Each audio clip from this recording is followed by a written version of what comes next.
my fellow Americans. If you think you know politics, think again. I'm Michael Cohen, and every week on When You Know, we're pulling back the curtain on power, politics, media, and the people making headlines. On my new WABC radio show, you'll hear conversations from names that you know. People like Jerry Falwell Jr., Anthony Scaramucci, Alan Dershowitz, and many, many more. Maybe, just maybe, we'll even hear from the president. No scripts, no spin, just real conversations with people who were in the room where it happened. And trust me, we've got some very big surprises coming. Look, I've spent years at the center of politics, controversy, and power. I know the players, I know the stories, and now I'm bringing you inside. When You Know, Sundays at 5 p.m. on WABC Radio, and When You Know Unleashed, wherever you get your podcasts. Because with me, you never know who's going to show up. Listen, all you New Yorkers. Excuse me, taxi. Okay, man, we're looking around. This is the 77 WABC minicast.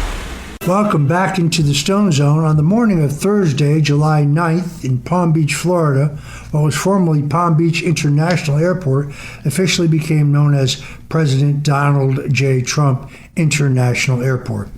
In classic Trump style, the Commander-in-Chief's iconic 757, known as Trump Force One, touched down, making history as the first aircraft to land at the permanently renamed President Donald J. Trump International Airport, which will forever carry the name and airport code DJT. This renaming is completely unprecedented and truly historic. It marks the first time a sitting president has had an airport named after him, but why not? The rebrand was supported by the people of Florida and proceeded despite pushback and lawsuits from critics who raised concerns about costs and described the initiative as a political stunt.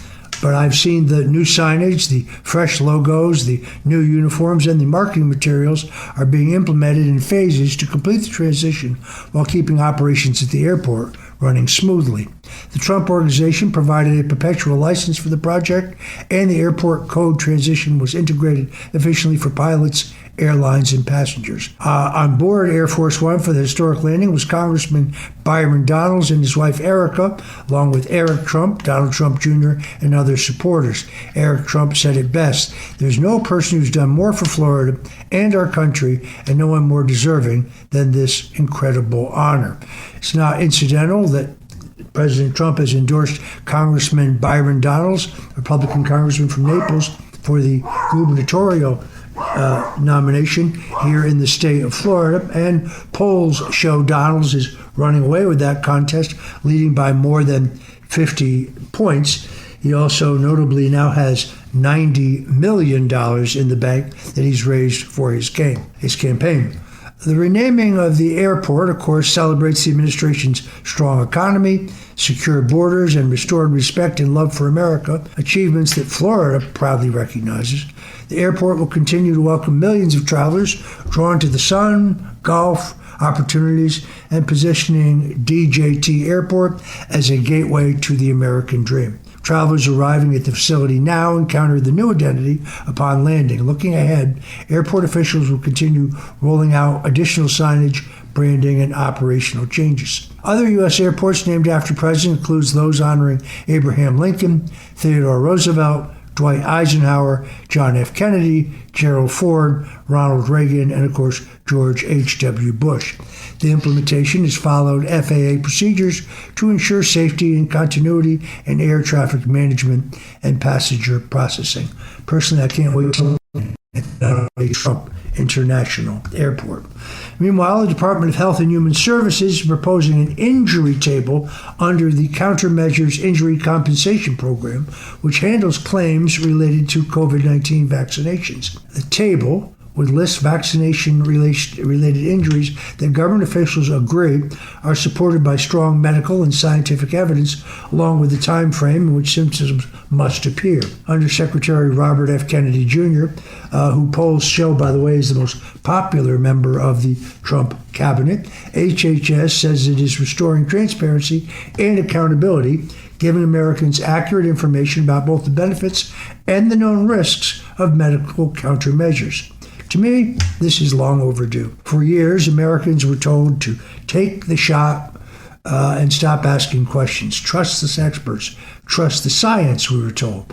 But when people reported serious injuries, including in some cases sudden death, they were ignored, dismissed, or called nuts. The claims were buried in a rigged compensation system designed to protect Big Pharma that rejected roughly 99% of claims. Through June, only 60 COVID injury vaccination injury claims had reportedly been compensated, mostly involving myocarditis, with average payouts around $4,000, except for a few slightly larger awards. Watchdog groups representing vaccination-injured Americans argue other serious conditions deserve fair review. No government entity should pressure people into taking a medical product and then abandon those who were harmed by it. Those who chose to take the shot had the right to do so, but those who chose not to also had the right not to do so. After all, this was a product that had not gone through clinical trials, and the makers of whom had no legal liability. Transparency, compensation, and accountability are not misinformation, contrary to what so-called medical experts may be saying. After the excesses of the COVID-19 lockdown, President Trump was reelected to change the public health status quo. That's exactly what RFK Jr. is doing, and now it's time for those who've been injured by dangerous experimental vaccinations to receive justice. Meanwhile, the Justice Department under Donald Trump is reversing another Biden-era attack on American energy. On July 7th, the Department of Justice said the Biden administration's restriction on oil and gas leasing in northern Alaska's Arctic region violated federal law. The department is now asking the court to dismiss lawsuits brought by Alaska and its Industrial Development Authority after reaching a settlement over the dispute. At issue is the coastal plain of the Arctic National Wildlife Refuge, where Congress set aside 1.5 million acres for potential oil and gas development.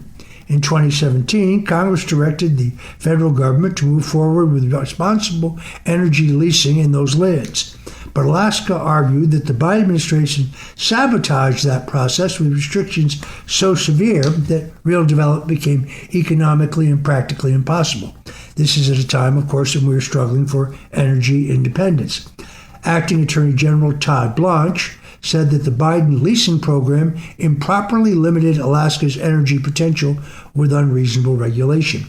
The settlement effectively restores the law and supports American energy independence, undoing Biden administration policies that made America weaker, less prosperous, and more dependent on hostile nations for our energy. The Trump administration's decision is a huge victory for national security, jobs, lower energy costs, and the future of Alaska's economy. Governor Mike Dunleavy had argued these resources would strengthen the Alaska Permanent Fund and benefit future generations. On the same day, the Department of Justice also settled a decades-old lawsuit over a failed federal port expansion in Anchorage, Alaska, agreeing to pay Alaska $180 million to rebuild the Don Young port, named for a veteran congressman, who actually was a friend of mine, which serves most of the state's population. Under the visionary leadership of President Donald Trump, America is building, drilling, and correcting the failures of President Joe Biden and the Democrats. Meanwhile, a new Gallup poll is challenging one of the establishment's favorite myths that mass immigration automatically helps prosperity and strengthens the free market. According to Gallup's June survey, Americans are more likely to say immigration hurts job opportunities for U.S.-born workers than helps them. They're even more negative when it comes to the question of housing, with 40% saying that immigration worsens housing availability and costs, compared with just 23% who say that it actually helps it. This matters because working Americans are living with the consequences of mass illegal migration and see its disastrous effects firsthand, while Koch-funded academics and ivory towers spew free market slop to justify the unjustifiable. Basic common sense dictates that as more people are competing for the same homes or the same jobs, it means higher rent prices, and more unemployment. More workers competing for the same jobs means weaker bargaining power and lower wages as well. So this isn't free market prosperity. This is government-managed labor inflation for the benefit of corporations, landlords, and the political elites. Unfortunately, for a long time, Republicans bought into this dogma for far too long, actually, before President Donald Trump came down that golden escalator, kind of snapped the GOP out of it. The pro-immigration lobby wants America to believe the falsehood that endless migration fills workforce gaps and boosts tax revenues. But now we're seeing the fruits, and they are sour indeed. We've crowded schools, strained services, unaffordable housing, and American workers passed over for cheaper labor. Stopping the flood of illegal migration will help bring down home prices and make family formation possible again for younger Americans. Immigration policy should serve American citizens first. The idea that foreign labor is necessary for America to thrive is erroneous, to say the least. We need a fair market in this country, one that does not require flooding the country with cheap labor to maximize corporate profits while taxpayers absorb the costs. Meanwhile, no surprise here, a Minneapolis daycare owner has pled guilty in federal court to wire fraud and conspiracy to defraud the United States after stealing millions of dollars from programs meant to actually help children and families.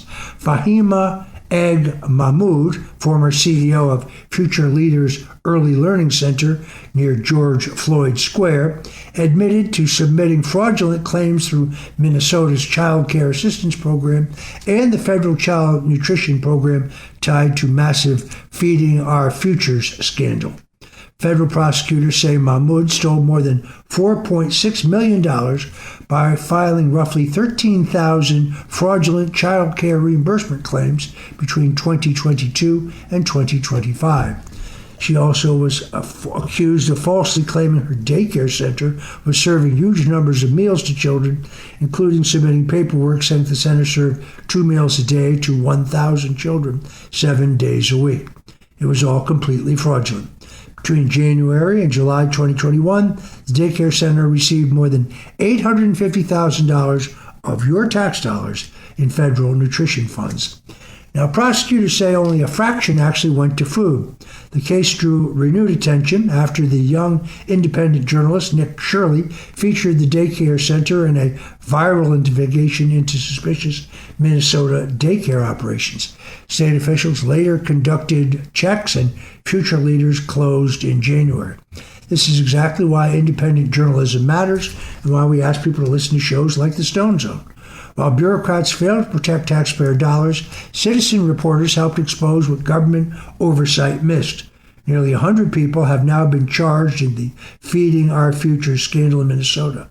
So I'd say that the lesson is clear. Public benefit should help the vulnerable, not enrich fraudsters gaming the system. The Trump administration is now closing all of these scams down nationwide, and not a moment too soon. The era of defrauding the taxpayers is coming to a swift end. Meanwhile, the Federal Reserve is facing quite a backlash after appointing Xbox CEO Asha Sharma to a new task force on productivity and jobs, just as Microsoft is under fire for laying off American workers while receiving approval to hire thousands of foreign H-1B visa employees. Sharma's Xbox division announced 1,600 layoffs this week, part of Microsoft's broader plan to cut 4,800 jobs. Seems like an unlikely person to appoint to a task force on productivity and job creation, no? At the same time, federal data shows that Microsoft had approved earlier this year to hire another 2,200 HB1 workers. So no, Sharma has been selected to advise the Federal Reserve on jobs. That's not just tone deaf, it's actually unacceptable. At a time when Vice President J.D. Vance and the Trump administration are investigating H-1B visa abuse and fighting to put American workers first, the Fed should not be elevating executives associated with mass layoffs and foreign labor pipelines. Microsoft insists the cuts were based on business needs, not visa status, and says that some H-1B employees were also affected.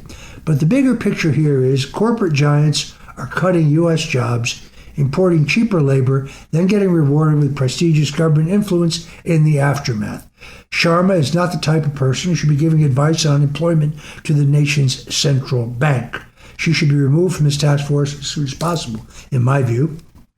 The Federal Reserve needs advisors who understand American workers, not executives from big tech companies who are guilty of replacing them. America first means American jobs for American workers, not lectures from globalists who profit while American families lose their paychecks.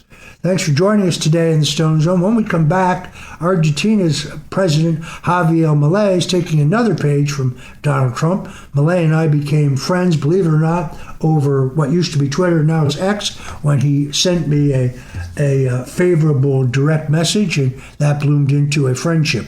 Little did I know that the eccentric congressman would end up as one of the most successful presidents in all of Latin America. Thanks for listening to the Stone Zone, and my friend Javier Milei will be right back. More politics on the other side. Get ready, Staten Island. The Ferry Hawks are back at SIUH Community Park July 7th to the 12th for a 6-game series against the High Point Rockers. Tonight, first pitch is at 6:30. It's Thirsty Thursday with $5 Bud and Bud Light Drafts. Friday, July 10th, first pitch is at 7 p.m. May the Force be with you on Star Wars Night with post-game kids glow around the bases with special lightsaber training packs. Visit ferryhawks.com now to lock in your seats.